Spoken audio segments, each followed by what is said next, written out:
And moving on, let's turn our attention to Kenya. President William Ruto has called for the restructuring of the UN Security Council. He has demanded at least 2 permanent seats for Africa, with full rights including the power to veto, and 2 additional non-permanent seats. The Kenyan president made his remarks while addressing the UN General Assembly in New York. Ruto raised questions about the relevance of the United Nations today. In his address, Ruto slammed the UN for disregarding the voices of 54 African nations. You cannot claim to be the United Nations while disregarding the voice of 54 nations. It is not possible. Africa is no longer willing to wait on the margins of global governance while decisions about peace, security, and development are made without our understanding, without our perspectives, and without our voice. Ruto called Africa's exclusion from the Council unacceptable, unfair, and grossly unjust. He went on to say that Africa's inclusion in the Council is a necessity for the UN's own survival. The world must understand that reforming the Security Council is not a favor to Africa or to anybody. It is a necessity for the United Nations' own survival. If the United Nations is to remain relevant in this century, it must reflect today's realities, not the post-war power arrangements of 1945.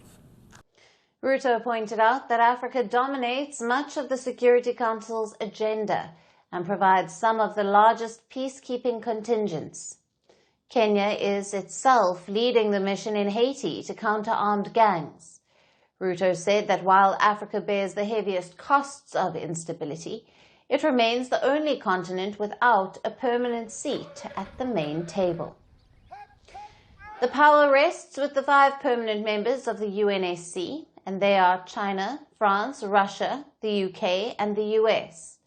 The other 10 are non-permanent members that are elected for 2 years terms by the General Assembly.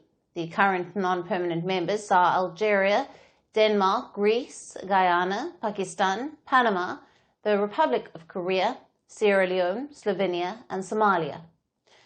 Ruto's demands highlight a long-standing concern of the world's second-largest continent, that's representation at the global stage and the power to make and influence decisions affecting Africa. While Ruto voiced the concerns of the continent at the UNGA stage, on the sidelines of it, he was busy looking into the issues facing his own country, with trade with the US topping the list of his concerns. Ruto met with the US Secretary of State Marco Rubio in New York. The president took to X to share the details of the meeting.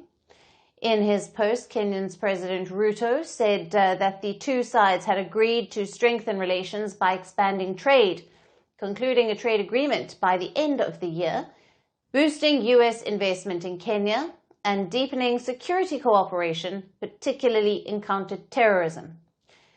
Ruto also said that he had a positive discussion with Rubio on the African Growth and Opportunity Act. It is a 25-year-old initiative that grants qualifying African nations duty-free access to the US market. The act is due to expire this month, and President Trump's tariff-driven policy makes the renewal of this act nothing short of an uphill task. In April, Trump had imposed a 10% tariff on Kenyan goods. While international pressure is growing, so are the domestic troubles for President Ruto.